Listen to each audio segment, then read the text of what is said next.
আসসালামু আলাইকুম ওরহমতুল্লাহি বারকাতু। আলহামদুলিল্লাহি রাব্বিল আলামিন ওয়াসসালাতু ওয়াসসালামু আলা রাসূলিহিল কারীম আম্মা বা'দ ফাআউযু বিল্লাহি মিনাশ শাইতানির রাজীম বিসমিল্লাহির রহমানির রহিম ইকরা বিসমি রাব্বিকাল্লাযী খালাক। সমস্ত প্রশংসা আল্লাহ তাআলার জন্য, যিনি আমাদেরকে পবিত্র জুমার দিনে এলমি হালাকা, কোরআনের পরে হাদিসের এলমি হালাকায় অংশগ্রহণ করার জন্য তৌফিক দান করেছেন। সবাই বলে আলহামদুলিল্লাহ। সবাই অবগত আছেন, আমরা ইনশাল্লাহ প্রথমে শুরু করেছিলাম হাদিসে আরবাউন দ্বারা। আমরা যারা এখানে আসছি আমরা কি লেভেল 4-এর লোক। তো আমরা হাদিসে আরবাউন পড়ছি আলহামদুলিল্লাহ। আল্লাহ তাআলার বিশেষ রহমতে, অশেষ রহমতে আমরা সেটা সম্পন্ন করছি। আইউ এলেম, যেটা আমরা যে এলেমটা আমরা করি না কেন, যে এলেমটা আমরা সম্পন্ন করি না কেন, এলেমটা যদি আমরা সেই অনুযায়ী আমল করি তাহলে থেকে আমাদের এলেমটা কাজে দিবে, সেই জ্ঞান চর্চাটা কি দিবে, কাজে দিবে। এখন প্রশ্ন আসতে পারে উসুল আরবা কি আপনারা যে পড়ছেন, আমি হয়তো গতবার যখন আপনাদেরকে পড়াইছি তখন বলছিলাম যে এলেম যখন আপনারা অর্জিত করবেন, চাই সেটা কোরআন হোক, চাই সেটা হাদিস হোক, চাই সেটা ফিক হোক, চাই সেটা দুনিয়াবি কোনো বিষয় হোক, দুনিয়াবি বিষয়গুলো যখন আমরা অর্জন করি, সেটা যখন বাস্তবায়ন করি, তখন আমরা কি পাই? টাকা পাই না? টাকা তো পাই না। তাহলে দুনিয়াবি বিষয় এলেম অর্জন করে যদি আমরা টাকা পাই, তার মানে আখিরাতের এলেম অর্জন করে আমরা কি ফায়দা? কি আলহামদুলিল্লাহ, আখিরাতে অর্জন করে এলেম ফায়দা হলো সেই এলেম অনুযায়ী আমল করা। যখন আপনি এলেম অনুযায়ী আমল করবেন, তখন আপনার আমলটা কি হবে? সিহা, মানে শুদ্ধ পৌঁছে যাবে। কারণ না আপনার এমনও বলা হইতেছে, এই জন্য বলা যে ফাতলুল আলেমি আলাল আবেদ। কেন হাদিসটা বলা হয়েছে? যে একজন আলেমের যে মর্যাদা, সে একজন যে আবেদ, যে অত্যাধিক পরিমাণ ইবাদত করে, তার চেয়েও বেশি। কারণটা কি? কারণ হচ্ছে তার মধ্যে কি আছে? আলেমের মধ্যে এলেম আছে। এবং কি আলমে হালকা, এলমি যে হালকা, যেটা আমরা এখন বর্তমানে আছি আলহামদুলিল্লাহ রাব্বিল আলামিন, এই এলমি হালকা নফল ইবাদতের চেয়েও কি উত্তম। তো এই বিষয়গুলো আমাদেরকে আগে বুঝতে হবে। সুতরাং যেহেতু আমরা হাদিসে আরবাউন শেষ করছি আলহামদুলিল্লাহ, যেটা ইমাম নবী রাহমাতুল্লাহ লিখে গেছেন, আমাদের উচিত হলো এই হাদিসগুলো কি করা? চর্চা করা। কেননা কোরআনের ক্ষেত্রে একটা হাদিস বলা হয়েছিল কি, ওই কোরআন হলো ওই উটের মতো, যদি আপনি সেটাকে বেঁধে রাখেন তাহলে থাকবে, যদি আপনি সেটা সরে দেন তাহলে চলে যাবে। সুতরাং কোরআন এবং হাদিস হচ্ছে কি একটা পাখির মতো, দুইটা পাখা। একটা পাখির যখন একটা পাখা থাকবে না, সে উঠতে পারবে না। সুতরাং আপনি কোরআন ধরলেন, হাদিস পারলেন না, বা হাদিস ধরলেন, কোরআন ধরলেন না, এটা কি হবে না। কারণ হচ্ছে কোরআন কি মুবাইনুল না, হাদিস কি মুবাইনুল কোরআন, কোরআনের ব্যাখ্যা। সুতরাং এটা আমাকে জানতে হবে। এখন আমরা যে বিষয়টা দেখছি যে হাদিসের আপনি শেষ করেছি আলহামদুলিল্লাহ। তবে আজকে থেকে আমি যতদিন আসি আলহামদুলিল্লাহ, এবং ভাইও যতদিন আসবেন, তো সর্বপ্রথম যে বিষয়টা হলো আমাদেরকে প্রতিদিন 5টা হাদিস আপনি চর্চা করবেন। আমাদের ক্লাস হচ্ছে কয় মিনিট? 30 মিনিট মোটামুটি। তো প্রথম 10 মিনিট আমরা হাদিস মুখস্থ শুনবো। এরপরে আজকে একটা আপনাদের কিতাব দেওয়া হয়েছে গ্রুপে, যেটা মাসুয়াতুল হাদিস, যেটা শাইখ সালেহ আল মুনাজ্জিদ লিখছেন। এটা ইনশাআল্লাহ আমরা পড়বো। এখানে অনেকগুলো হাদিস আছে। তবে হাদিসে আরবাউন এবং এই কিতাবটার মধ্যে পার্থক্য, এই কিতাবটা আরবি, আপনারা বুঝবেন না অনেকে, সত্য যেটা। তো এই কিতাবটা আমি চেষ্টা করব আপনাদেরকে সংক্ষিপ্তভাবে বাংলায় বোঝানোর জন্য, তর্জমা করে বোঝানোর জন্য ইনশাল্লাহ। তো সর্বপ্রথম কি হাদিস পড়বে? কে আজকে প্রথম হাদিসটা পড়ি। বিসমিল্লাহির রহমানির রহিম। প্রথম হাদিসটা আসছে হাদিসে জিবরাইল। হাদিসে জিবরাইল কাকে বলে? কোন হাদিস? হাদিসে জিবরাইল কোনটা? হ্যাঁ, সবচেয়ে বড় আছে, যেটা কি প্রথম আছে, যেখানে কি আছে আরকানুল ইসলাম আছে আগে, তারপর আছে ইহসান। এখন গুরুত্বপূর্ণ বিষয় হলো উসুল সালাসাত বলে, যে আমরা বলি যে 3টা মূল উসুল। 3টা উসুল কি? কে বলতে পারবেন 3টা উসুল কি? যাক, মান রব্বুকা ওমান দিনুকা ওমান নাবিয়ুকা। এখন যদি আমি প্রশ্ন করি চারটা উসুল, যখন আমি বলবো যে 4টা উসুল কি, তখন আপনি বলতে পারবেন 4টা উসুল কি? হ্যাঁ, আরেকটা হ্যাঁ আঙ্কেল বলেন, হ্যাঁ সত্য যাইতেছে বলেন, মানে আপনার এলেমটা, হ্যাঁ এটাতে উসুল সালাসা, উসুল আরবা, মানে চারটা উসুল, মানে চারটা মূলনীতি। শোনেন একটু দেখি কারা কারা আমরা কলম খাতা নিয়ে আসছি আর কারা কারা নিয়ে আসি নাই।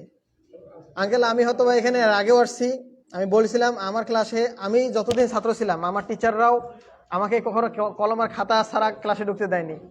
সুতরাং আমিও আপনাদেরকে অনুরোধ করব যে অবশ্যই মানে কলম খাতা নিয়ে আসবেন, কারণ যে কিতাবটা পড়তেছি এটা আরবি, আপনি এটা ঘরে গিয়ে চর্চা করতে আপনার জন্য কঠিন হয়ে যাবে। তো আমি যে বিষয়গুলো বলতেছি এটা আপনার লিখে নেবেন, সংক্ষিপ্তভাবে লিখে নেবেন, ইনশাল্লাহ আপনার ফায়দা দিবে। আর বলা হয়ে থাকে যে কথা লেখা হয় সেটা মনে থাকে কি বেশি, সেটা টেকসই হয় বেশি। লেখেন যে উসুল আরবা হলো চারটা। উসুল আরবা কটা? এক নম্বর হচ্ছে এলেম। এলেম মানে কি? আল্লাহ জ্ঞান। জ্ঞানটা কি হিসাবে? আলে আলেম বিল ইমান, ইমানের জ্ঞান অর্জন করা, আল্লাহর প্রতি ইমান অর্জন করা, তাওহীদ, তাওহীদকে জানা, ইসলামকে জানা, ঠিক আছে, ইসলামের শরীয়তকে জানা। তো এটা এটা উল্লেখ করার উদ্দেশ্য হলো কি আছে, আলে আলমু আনিল ইসলাম, আনিল ইমান, আনিল ইহসান, আনিল কিয়ামা, ঠিক আছে, আনিল আহকাম আল ইয়াউমিয়া, আপনার দৈনিক যে জীবনগুলো আছে সেই জীবনগুলো সম্পর্কে কি জানা। এই এলেমের মধ্যে সবকিছু কি করা, সবকিছু আমাদের ইসলামী শরীয়তে সবকিছু কি করে অন্তর্ভুক্ত আছে। 2 নম্বর হচ্ছে আমল। এলেম অনুযায়ী কি করা, আমল করা। এলেম অনুযায়ী কি করা, আমল করা। 3 নম্বর বিষয় এলেম অনুযায়ী আমল করা, এটা তো আমরা অনেকে জানি। 3 নম্বর বিষয় হলো আর দাওয়া। এই যে আপনি যেটা জানছেন এবং যেটা আপনি আমল করছেন এটার প্রতি কি করা, মুসলিম উম্মাহকে কি করা, দাওয়াত দেওয়া, জানানো করা, ঠিক আছে। 4 নম্বর হল লেখেন আপনারা সবসময়, আমি বলতেছি আপনারা লেখেন। তাহলে আমরা প্রথম কি বলছি, এলেম। এলেম বলতে এখানে কি বোঝায়, ইসলামী পুরা শরীয়তটাকে। সর্বপ্রথম কি আসে, ইসলাম আসে, ঈমান আসে, তারপর ইহসান, এক কথায় আমরু তাওহীদ, পরে ইবাদা, পরে কি মুআমালা, জিনায়াত, মানে হইতেছে প্রথমে আসে হচ্ছে তাওহীদ সম্পর্কে, দ্বিতীয় হইতেছে ইবাদত সম্পর্কে যেগুলো আমরা নামাজ, রোজা, হজ, যাকাত, তৃতীয় হইতেছে আমরা মুআমালা বলতে কি বুঝাই, এই যে আমরা দৈনন্দিন জীবনে যা করি, ক্রয় বিক্রয়, কথাবার্তা, এই সব কিছুই কি এই মুআমালার মধ্যে অন্তর্ভুক্ত, ঠিক আছে। ইসলাম এক কথায় পুরা ইসলাম সম্পর্কে জানাটাই এটা হচ্ছে এলেম। এবং এই যে এলেমটা হচ্ছে সে অনুযায়ী কি করা, আমল করা। জানলাম যে 6 ওয়াক্ত নামাজ ফরজ, 6 ওয়াক্ত নামাজ ফরজ নাকি, হ্যাঁ, আরে এখানে নামাজ বেশি ফরজ, বেশি ভালো না, আরে এটা ভালো না, ভালো তো। এই যে 5 ওয়াক্ত নামাজ ফরজ, এটাকে নিজে কি করা, আমল করা, ঠিক আছে। বলা হয়েছে কি আকিমুস সালাহ, তার মানে কি নিজের নামাজ আদায় করি, আকিমুস সালাহ মানে নিজে নামাজ আদায় করা না, হ্যাঁ, আকিমুস সালাহ মানে নিজে আছে নামাজ আদায় করা না, না তাই না। কায়েম করা মানে কি, প্রতিষ্ঠিত করা। প্রতিষ্ঠিত কি একজন, আমি তো ওই যে জুমার নামাজ হলো, আমি একা একা এখানে নামাজ পড়লাম, হয়ে যাবে না আমার নামাজ, হ্যাঁ। কায়েম করা হলো কি অন্যকে নিয়ে কায়েম করা, একা কোনো জিনিস কায়েম হয় না। একটা বিল্ডিং বানাবেন, একা কি বানানো কঠিন না, সম্ভব কিন্তু কঠিন না, কিন্তু এটা কায়েম বলা হয় না। তো কায়েম মানে হচ্ছে কি অন্য জনকে নিয়ে একটা জিনিস কি করা, প্রতিষ্ঠিত করা। সুতরাং নামাজটা কি হবে, প্রতিষ্ঠিত করতে হবে। এই কারণে রাসূল সাল্লাল্লাহু আলাইহি ওয়াসাল্লাম যখন মৃত্যুর আগে যে ওসিয়তগুলো করেছেন তার মধ্যে একটা কি ছিল, সর্বপ্রথম কি ছিল, আনিস সালাহ। কারণ যার সালাত ঠিক তার অন্যান্য ঠিক। এবং কি রাসূল সাল্লাল্লাহু আলাইহি ওয়াসাল্লাম এবং সাহাবীরা তাবিরা যখন কোন শাসক নিযুক্ত করতেন সর্বপ্রথম সেই জিনিসটা দেখতেন, সেটা কি, তার না নামাজ। সে নামাজে কতটুকু বেশি, যে বেশি মুকদ্দাম সে তাকে দিতেন, কারণ তার দ্বারা আমানা, কি দায়িত্ব, এটা হচ্ছে কি আমানা। এই আমানতটা কি হবে, বেশি সংগৃহীত হবে যে কি নামাজে ভালো, যে আল্লাহকে বেশি কি হয় ভয় খায়। তাহলে এটা গেল কি আমল। 3 নম্বর হচ্ছে কি আর দাওয়া। সহজ কাজ না দাওয়া, হ্যাঁ সহজ কাজ না, সবচেয়ে কঠিন কাজ।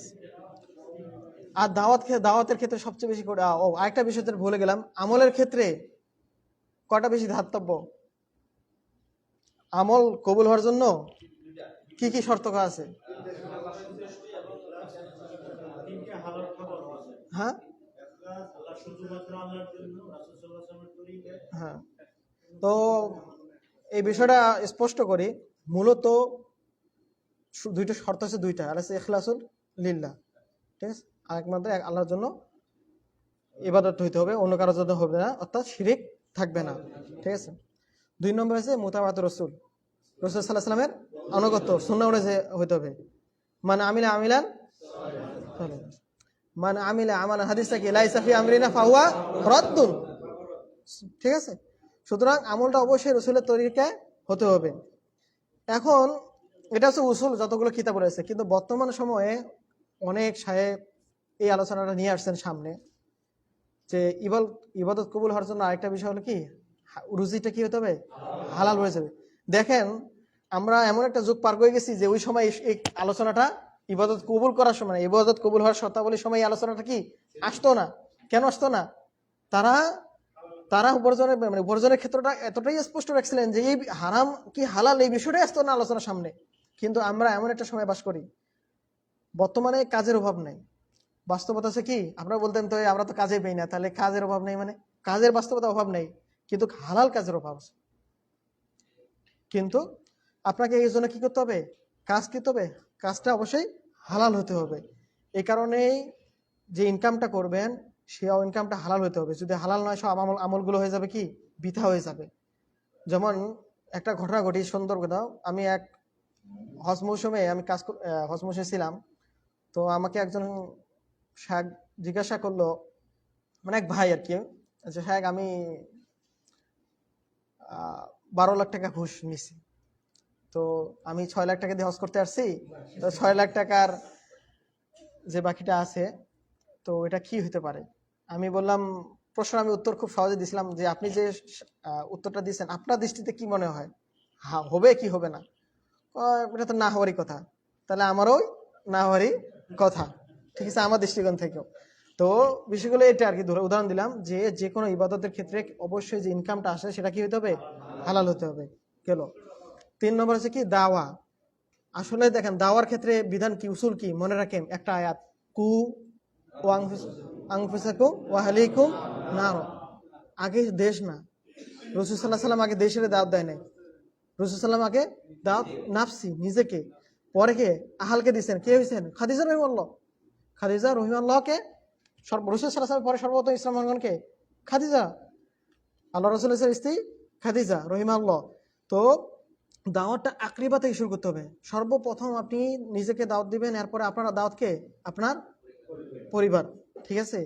তাহলে এই জিনিসটা মনে রাখবেন, আগে পরিবার দিবেন। পরিবার যদি আপনার সলাওয়াত হয়, আপনি যদি সলাওয়াত করেন, তাহলে ইনশাআল্লাহ এই যে দাওয়াতটা যখন আপনার এবং আপনার পরিবারকে দিবেন, এই পরিবার এবং আপনার পরিবারের পরবর্তী প্রজন্ম যারা আসবে, ইনশাআল্লাহ তারা, আপনি মনে করতে পারেন যে তারা ইনশাআল্লাহ একটা ইসলামের একটা সীমানার মধ্যে থাকবে। এই কারণে বর্তমান শাখে আমি এক দার্সে ছিলাম, কিতাবুল ফিতান পড়ছিলাম হাদিসের। তখন সাগরে দার্স শেষে সাগরে জিজ্ঞেস করা হলো, তারা ইউরোপে ভিসা নেওয়া যায় কিনা, মানে ইউরোপে সিটিজেনশিপ, নাগরিকত্ব নেওয়া যায় কিনা। তখন শেখ হারাম বললেন। কেন হারাম বলছেন? কেউ আইডিয়া করতে পারবেন কেন হারাম বলছেন? হ্যাঁ, এই যে আমি যে কিছুক্ষণ আগে কথাটা বললাম, এটাই যে ইউরোপে আপনি সম্ভব না, লাইফস্টাইল ভালো, সুন্দর নিয়ম রুলস, ঠিক আছে, কিন্তু ইবাদত করার জন্য একটা বিয়া মানে পরিবেশ অনুকূল হওয়াটাও কি একটা শর্ত। আপনি হয়তো বা আপনার প্রজন্ম, আপনি হয়তো আপনার উপরে আছেন, কিন্তু পরবর্তী যে আপনার ছেলে বা আপনার ছেলের ছেলে, তার ছেলের ছেলে, আসফাল যতগুলো আসবে, সেই প্রজন্মগুলো ইসলামের উপর থাকবে কিনা এটা নিশ্চয়তা কি আপনিও দিতে পারবেন না। যেই আর আমাদের পৃথিবীতে আসার উদ্দেশ্যটা কি, ওমা খালাকতুল জিন্না ওয়াল ইনসা ইল্লা লিয়াবুদুন। সুতরাং যেখানে আমার ইসলামত্বই থাকতেছে না, সেখানে আমি উন্নত লাইফস্টাইল দিয়ে কি করবো? এই কারণে অবশ্যই রিজিক দরকার, কারণ ফাকর গরিব এটাও ইসলাম না পালন করার মানে কাফের হওয়ার জন্য কি একটা মানে একটা বিষয়। এটাকে আমাদের অবশ্যই অর্জন করতে হবে, কিন্তু ওই পর্যায়ে যাইতে যাবে না যেটা আমাদের কি কয় ইসলাম থেকেই নিয়ে যায়, দিন থেকেই নিয়ে যায়। তাহলে এটা কি আমরুদ দাওয়া। 4 নম্বরটা হলো কি সবর, ধৈর্য ধারণ করা। সবর কিসের? সবরু আলাল ইলম, মানে এই এলেম অর্জন করার সময় ধৈর্য ধারণ করা। সবরু আলাল আমাল, আমল করতে গিয়ে ধৈর্য করা। সবরু আলাল দাওয়া, দাওয়াত করার ক্ষেত্রে কি করা? ধৈর্য ধারণ করা। তাহলে উসুল হলো কয়টা? 4টা। মনে থাকবে? তো ইনশাল্লাহ এই উসুল আমাদের জীবনের প্রতিটা মধ্যে বাস্তবায়ন করা উচিত কি উচিত না? কারণ আমাদের ইলম অর্জন করতে হবে হাত্তাল মাউত, ওয়ালা তামুতুন্না ইল্লা ওয়া আনতুম মুসলিমুন। ঠিক আছে। দ্বিতীয়ত, যদিও এখানে ইসলামের কথা বলেছে, আল্লাহ ইসলাম কেন পরিবর্তন ইসলাম? আপনি যে বললেন যে এখন যদি বলেন যে শায়েখ আপনি তো বললেন আয়াত ওয়ালা তামুতুল্লাহ ইল্লা ওয়া আনতুম মুসলিমুন। আচ্ছা শায়েখ এখানে তো বলছে মুসলিম হওয়ার আগ পর্যন্ত তোমার মরিও না, এখানে তো এলেমের কথা আসলো কই থেকে? আয়াতের অর্থ হতে এলেমের কথা বলছে, তাহলে এখানে এলেমের কথা আসলো কেমনে? আপনি কখন পরিপূর্ণ মুসলিম হইতে হবেন? যখন আপনি পরিপূর্ণ ইসলাম সম্পর্কে আপনি জানবেন, বুঝবেন, সেই অনুযায়ী আমল করবেন, ওই জিনিসটার প্রতি ধৈর্য রাখবেন, ঠিক আছে, তখন কি হবেন? আপনি পরিপূর্ণ মুসলিম হতে পারবেন। সুতরাং এই বিষয়গুলো দরকার। তো আজকে হয়তোবা সময় শেষ। আমি যে কিতাবটা দিছি এই কিতাবের সাথে আমি আগেও বলছিলাম শুরুতে, এই কিতাবের সাথে আমাদের হাদিসের আবরণ যুক্ত আছে। তো আমাদের আগামী ক্লাসের কি কি মানে দরকার সেই প্রথমটা বলতেছি। আপনার আহাদু ইয়াসিনের 1 থেকে 5 নম্বর হাদিস সবাই দেখে আসবেন। প্রথম 10 মিনিট আমি কি সবাইকে জিজ্ঞেস করব, এবং যারা দেখবেন যাদের মুখস্থ করতে সমস্যা তাদেরকে আমি কি বুদ্ধি দিছি? কি দিছিলাম বুদ্ধি? যাদের মুখস্থ করতে সমস্যা তাদের কি বুদ্ধি দিছিলাম? লিখতে বলেছিলাম যে লেখেন, অন্তত লিখলে কি হবে মাথাতে জিনিসটা কি বসে। আমরা আমাদের সন্তানদেরকে বলি যে বাবা তুমি লেখো লেখো, তো আমাদেরও তো উচিত একটু এই বিষয়টা গুরুত্ব দেওয়া, তাই না? তো এটা দেখেন, এটা একটা বিষয়। হ্যাঁ, হাদিসে আরবাউনকে আপনারা অনেকে হয়তো নতুন ঢুকছেন, পরবর্তীতে ঢুকছেন। যারা ঢুকেন নাই, মানে যাদের পড়া হয়নি, তাদের যদি হাদিস না বুঝতে কোনো ধরনের সমস্যা আছে, আমি তো আজকে কিতাব পাঠাইলাম নতুন একটা, আপনারা যারা গ্রুপে আছেন যে কোনো সময় যে কোনো মুহূর্তে সুন্দর করে ভয়েস দিবেন, শায়েক সুন্দর করে ছবি দিবেন, শায়েক আমি শায়েক দরকার নাই, আমাকে ভাই করে ডাকেন, ছোট আপনার সন্তানদের মতো মনে করেন, বলবেন আমি এই অংশটা বুঝি নেই বা আমি এই অংশটা পারতেছি না, আমাকে বুঝাই দেন। আমি ইনশাল্লাহ আপনাকে তখন ওইটা দেখে ভয়েস পাঠিয়ে দিব, যাতে করে আপনারা বুঝেন।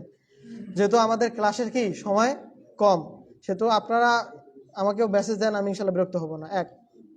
তাহলে এটা প্রথম বর্ষে কি হলো? হাদিস আরবাউনের প্রথম হাদিস। আর এই যে কিতাবটা আছে, সামনে ক্লাসে অবশ্যই অবশ্যই খাতা কলম নিয়ে আসবেন। সবকিছু আপনি না আসেন কিন্তু খাতা কলম যেন আসে, এরকম আর কি বিষয়টা, ঠিক আছে? আপনি যেন না আসেন তো খাতা কলম যেন আসে, তো এরকম বিষয়টা অবশ্যই খাতা কলম নিয়ে আসবেন। নিয়ে আসে ইনশাল্লাহ আমরা যে আরবি, যেহেতু কিতাবটা আরবি, এটা সম্পূর্ণ সব না, হয়তোবা